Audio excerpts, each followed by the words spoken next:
Today we're going to break down a really critical condition called portal hypertension, and we'll do it using a simple but, I think, really powerful analogy. What happens when there's a major blockage on one of your body's most important highways? So let's just start with a question for you.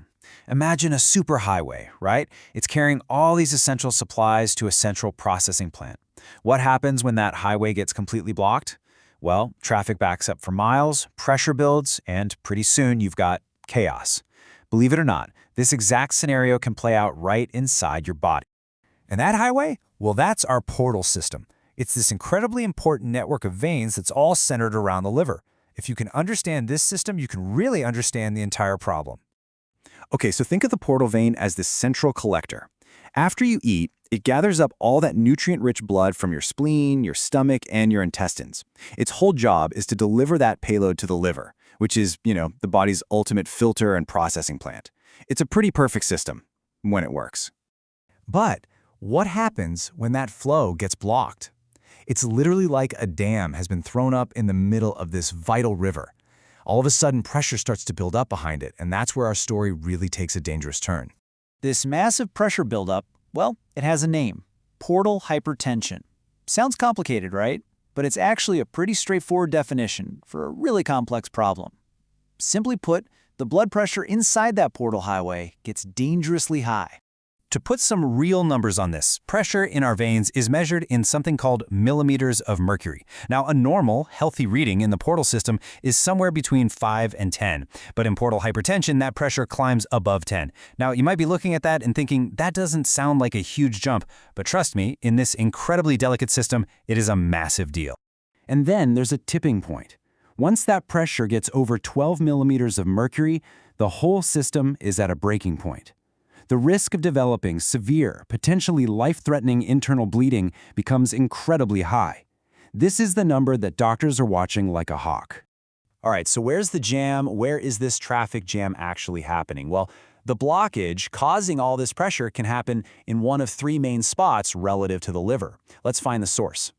Okay, so the problem can pop up before the liver, what we call prehepatic. Think of a blood clot just physically blocking the main vein. Or it can happen after the liver, or posthepatic, like a blockage in the veins carrying blood away. But, the most common place by a long shot, right smack in the middle of the liver itself. And this is the absolute key point right here. The number one cause of portal hypertension is cirrhosis. When you have cirrhosis, the liver becomes scarred and hard. The scar tissue literally squeezes and obstructs all the tiny blood vessels inside, creating immense resistance to blood flow. The highway inside the liver basically turns into a maze of dead ends and roadblocks.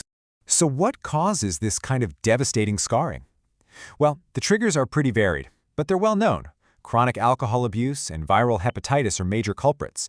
But here's something that's really concerning: non-alcoholic fatty liver disease, which is linked to things like obesity and metabolic syndrome, is quickly becoming a leading cause.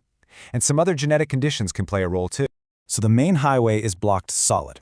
All that blood has to go somewhere, right? The body gets desperate, and in an attempt to relieve the pressure, it starts creating these really dangerous detours.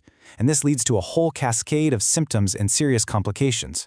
These detours have a name: varices. There are these new, fragile, swollen veins, often popping up in the esophagus and stomach, that were never ever meant to handle this much pressure. Just like a river bursting its banks and carving out new, weak channels, these varices are super fragile and just not built to handle that kind of pressure. They're prone to bursting. So when doctors are looking at this, it's really helpful to think of the symptoms in two different buckets. On one hand, you've got the signs from the sick liver itself, things like jaundice, fatigue, and itching. But then, on the other hand, you have the direct results of that high-pressure flood, like a swollen abdomen from fluid buildup, which we call ascites, and of course, that ever-present risk of those varices rupturing. And the complications, they are incredibly serious.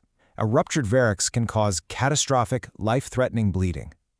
When the failing liver can't filter toxins out of the blood, they build up, travel to the brain, and cause confusion and a decline in brain function. That's called hepatic encephalopathy. And all that fluid in the abdomen can get infected, leading to something called peritonitis. Each one of these is an absolute medical emergency. Okay, so how do we fight back? How do we get ahead of this thing? Diagnosing the problem early and managing that pressure are absolutely key to preventing these terrible outcomes. Let's take a look at how it's done. Ultrasound is an amazing tool here because it's completely non-invasive. Doctors are looking for telltale signs of a traffic jam. For instance, is the portal vein itself all swollen, wider than about 13 to 15 millimeters? Is the blood flow just kind of sluggish, moving slower than 16 centimeters per second? They can even see something really wild. If the pressure has gotten high enough to actually force open the umbilical vein, a vessel that's normally sealed shut right after birth. So the treatment plan is really a multi-pronged attack. Number 1, you've got to go after the root cause, the cirrhosis or whatever is damaging the liver. Number 2, you have to actively work to bring that pressure down, either with medications or with procedures like a tip shunt, which creates a new path for blood to bypass the scarred liver.